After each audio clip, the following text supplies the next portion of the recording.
Well, welcome back to the Frugal Gardener's winter garden. This is where I normally give you guys my little weather update. I was going to say that it's brisk outside, but like the young folks like to say, I'm going to keep it real and tell you it's cold. It's below freezing, and that's why a lot of this video is going to be filmed inside the homestead hideaway hangout today, aka the greenhouse. I'm making adjustments, as they say in football. I'm going to call it audible because a lot of this video was supposed to be outdoors today. What this is here is the stand to where this is where my compost bin is going to live. Yes, stick around because before this video is over, I'm going to put this up where it belongs finally. I wanted to have this up by the first of the year.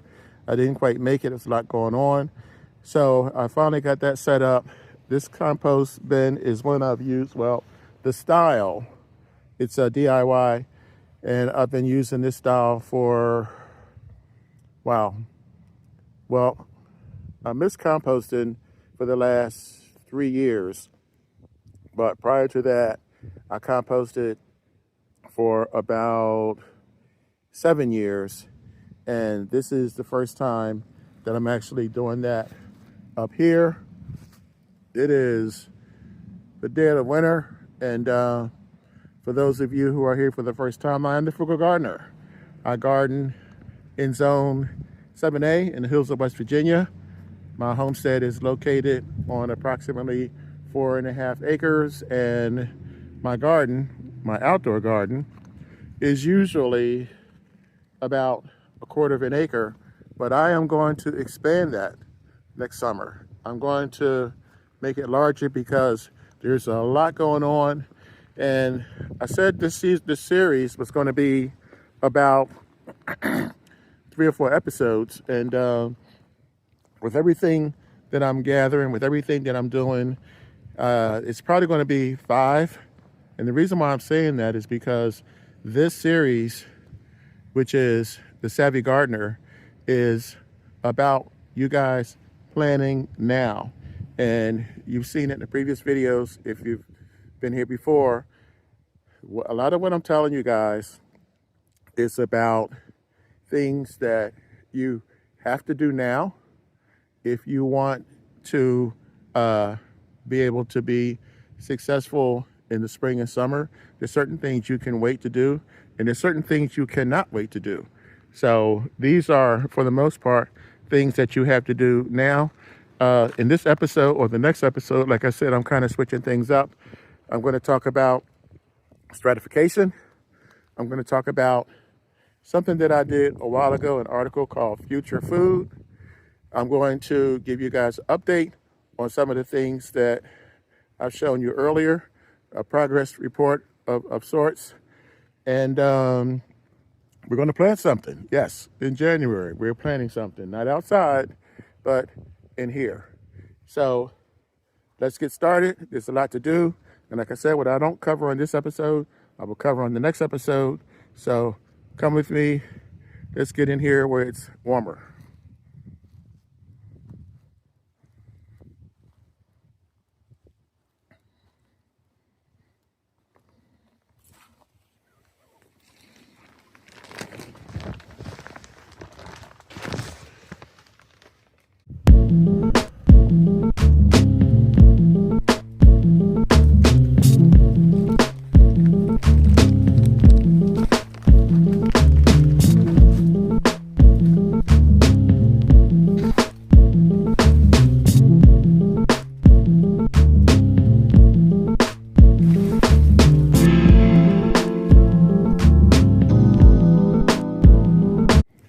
So it's much, much better in here.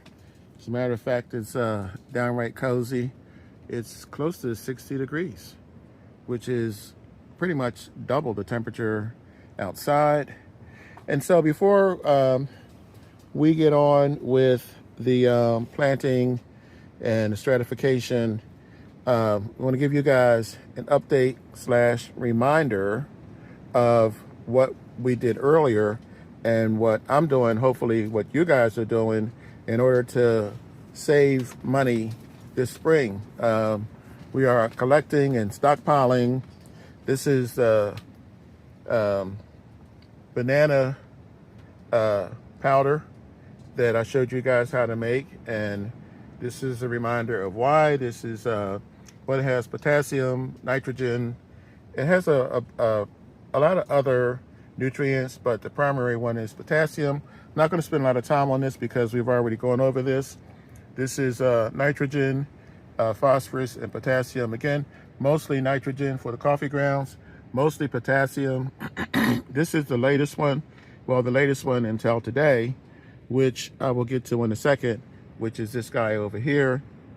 But this is the orange powder from the orange peels that, like I said before, a lot of content creators don't use this, don't talk about it, don't do it. But there are so many nutrients in this. And on top of this, this is also a deterrent from critters getting in your garden because they don't like the smell. So if you notice, you may not remember, it's been a while since we've actually covered this, but these containers are getting full. Not this one here, but these three here. So I'm about to switch over and put these in something that is going to be around this size, because this is what I do all winter. I mean, I have used some of the coffee grounds, but for the most part, this is just going to build and build and build. This is these are the eggshells. You probably recognize those. And this has the calcium carbonate. So calcium carbonate, potassium, nitrogen, more potassium. And I'm just giving you like the basics. I'm not even giving you all the other nutrients or micronutrients that are in these, but it's still just January, guys. So if you haven't started collecting these things, again, if you're new to the channel, I would suggest that you start collecting these now, a little bit at a time. You'd be surprised how fast it adds up, so that by the time the spring gets here, you have all this stuff for free that you don't have to pay for that can go into your garden. I put this here to remind me to look behind me, because this is calcium and this is the wood ash.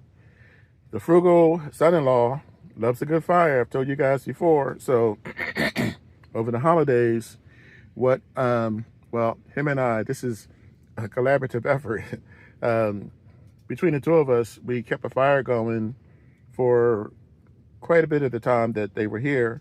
And if you remember this from before, this was almost empty. And now this is what, maybe 25% of the way full.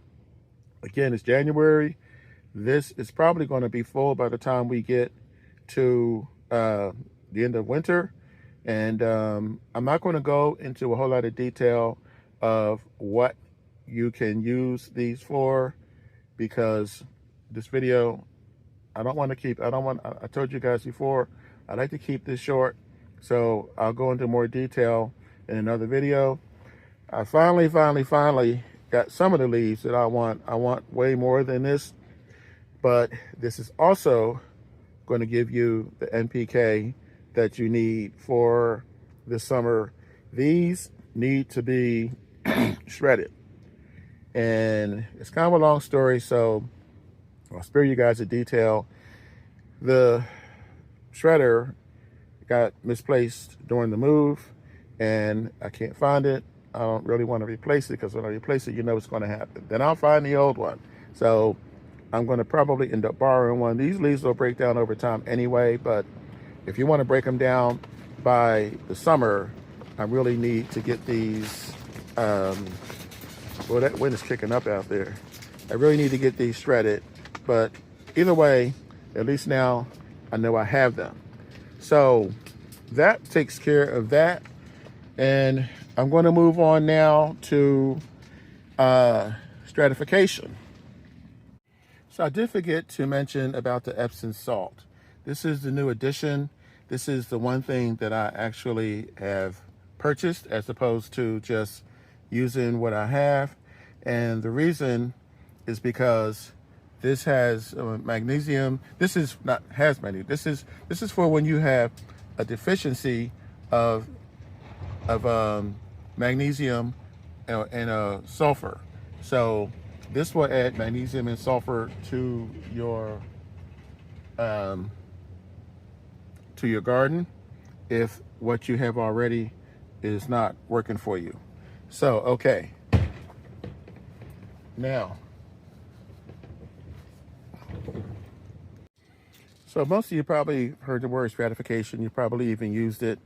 And this is basically, I'll give you the quick, the short version is basically when you take seeds and you try to mimic the seasons. You want the seeds to think that it's wintertime so that when the spring comes, you can plant them and you'll get whatever it is, shrubs, trees, plants. And there are certain things that need stratification and certain seeds that do not. Lavender is a perfect example of that. I have gone both ways with this. I have just straight up planted the seeds. This is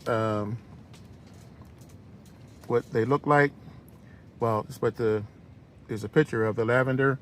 And the big takeaway for me for you guys is the time frame. If you look, you'll see 3 to 4 weeks, your lavender will be ready to go. And these are the little teeny tiny seeds.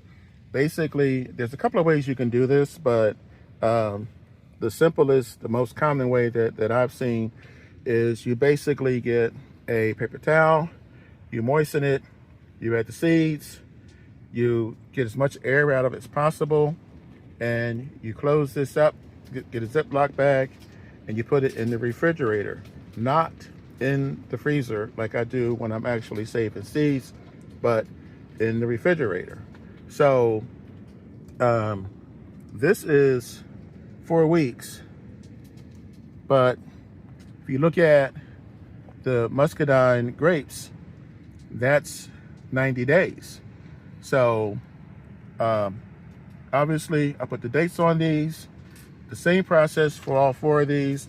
I've seen people actually put small pots of soil, like pots maybe about the size of this container, and they actually put it directly in the soil. I'd rather do it this way.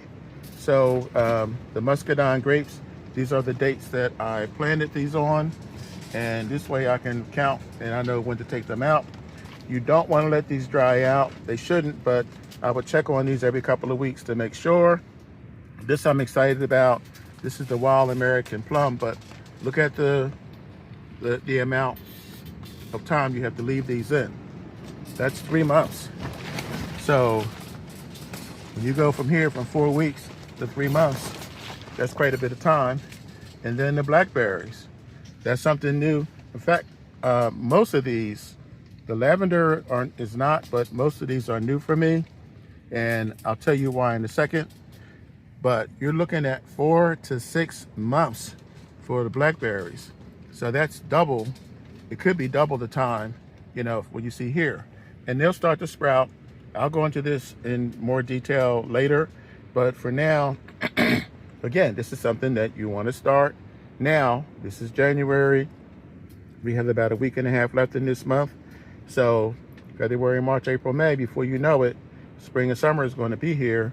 And if you wait until, say, May to do this, and it takes you 3 months, June, July, August, then it's going to be too late to transfer these and to try to get any sort of harvest out of this. So this is the reason why I'm recommending that you get this that you guys get this stuff done ASAP, because I mentioned earlier I was going to talk about, I did a blog years ago called Future Food. Now, imagine back when we had the coronavirus, if we had have planted these. I mean, I couldn't because I wasn't here then. I didn't have the space. You still may not have the space, but if you have the space, to plant these. And if you had a, by now, you would have future food, because now we're 4 or 5 years out. So the lavender plant here, these lavender plants are going to last you an average of 10 years. Yeah. The blackberry vines that's over here, they're going to last 10 to 20 years, depending upon how well you take care of them, depending upon where you live. The wild American plums, this is going to be up to 20 years. So this is not something that you're going to plant every season. Yes, it's kind of an investment. Everybody, we're all used to just doing stuff, you know, for now and expecting to harvest in 3 or 4 months. In this, we're talking about years. So it's going to take longer to reap the benefits from, but you're going to reap these benefits for a very, very long time. I say this for last in terms of this segment, and that's the muscadine grapes. Muscadine grapes, some people don't like them because they have seeds, but they're pretty big and they don't come all at once like regular grapes. But the benefit for me, the major benefit is some of these muscadine grapevines will last up to 100 years. So, you know, I mean, even if it lasts 50, that's good. I mean, that you can, you know, you can make grapes. I mean, grape jelly, you can make wine, there's juice, there's a lot of things you can do. So it's pretty versatile. And like I said, that's the reason why I saved this one for last out of these here. But I also want to show you this. So, you know what this is already. These are peach seeds. I have 3 of them somewhere around here. So these are peach seeds. You see these all the time. And these are also going to be stratified. Put these in the refrigerator and basically drop them in water first. If they float, they're no good. If they sink to the bottom, then they're good to go.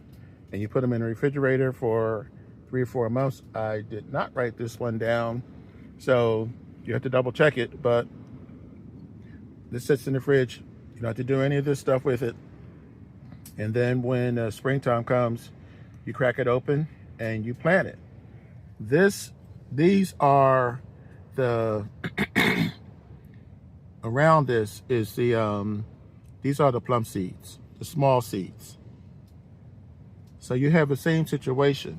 They come in this big shell, and I soak these for up to 48 hours.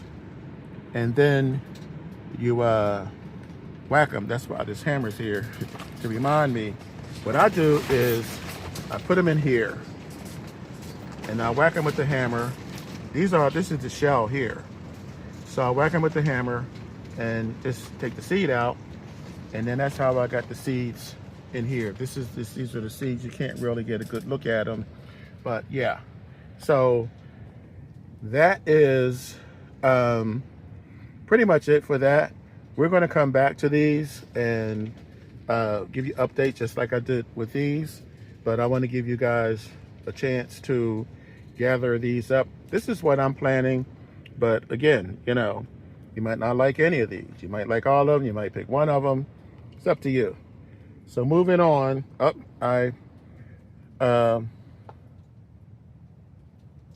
okay, so I'll save that for the next video. All right, so right now we're going to move on to planting. So believe it or not, and I didn't know this until a couple of years ago, when you plant garlic, it needs to overwinter. You need to plant it and let it sit. It's kind of semi-dormant because some of these are coming up. You can see this last one coming up. I can't really get a good shot of it there. So I have 1, 2, 3, 4, 5, 6 that I planted in here. These will really take off in the spring. These are elephant garlic, and I hope I didn't plant them too close together. But again, it's January, and these, which I need to water, I just planted these less than 2 weeks ago. So you can see they're trying to grow. I don't want them to grow. I want them to stay dormant until the spring. And while I'm here, I might as well show you this. This is what tells me inside what the temperature is outside. So I try to keep this from getting too cold. But yeah, so I have, looks like 5 here, and I have 6 here. So that's not bad. I'm thinking about planting more because that's not going to give me enough garlic for the summer. And I mentioned this to you guys before, and I'll say it again. When you buy garlic from the supermarket, you don't always know where it comes from. And a lot of that garlic comes from China. I did a video on this years ago, and on the back of the container I had, it said China right on the label. And I think the word got out. And so the label stayed the same, except for one thing. The word China was taken off. Well, you know, made in China, imported from China was taken off. So they don't want you to know where this is coming from because their regulations are not the same as ours, and they're not as strict. And a lot of people, if they knew, when they knew it was coming from China, they didn't want it. So one of the things that I was working on that's not going to make it in this video is how to make your own garlic powder. So that's going to be either in the next video or the video after next. And I still owe you guys a video on the salad. Keisha H, I didn't forget about you. So I'm going to also put that in the next video. But you can see just from the way this weather is, there are things that, like I said, that I wanted to do that I'm not going to get around to doing today.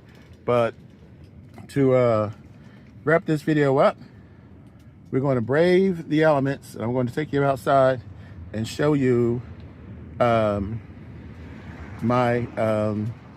new compost bin. So let's start in here and then take it outside, because I have a feeling that wind is going to end up wreaking havoc with my sound. So this is a drill bit. I did not buy this particularly for to use for my compost bin. I use this for other things, including hydroponics, the plants that I grow indoors during the winter. But I try to use things in multiple ways. So basically, you take this, add to a drill bit. You can do this by hand if you don't have it. I've done this by hand many times. And boom, there it is. You need drainage. You need a way for the compost to drain off, because you're supposed to keep this thing moist. This is the net pot also that I had laying around, and that's why I use that size. So in previous incarnations of this thing, I usually have like a screen or something so that the liquid will not come in contact with the actual compost. But I'm doing this basically to see how this is going to work out in terms of the animals. And I had someone comment a couple of weeks ago and said that in her compost bin, it wasn't an issue as long as you keep the compost covered, and the top is going to go on this. I'm hesitant to take this outside right now because it's extremely windy, but let's give it a shot and see. This is where you'll see the setup. So here it is. This is basically it. Now you understand, if you haven't done this before, why you have this drainage hole here. And a lot of people think composting, oh, it takes too long, 4 or 5 months, and they don't have that kind of time, they don't want to wait. But there is an extra added benefit, which is what they call compost tea. You're not supposed to let this dry out. So every couple of days, I'll come out here and I'll stir this, and if it's dry, I'll add some water to it.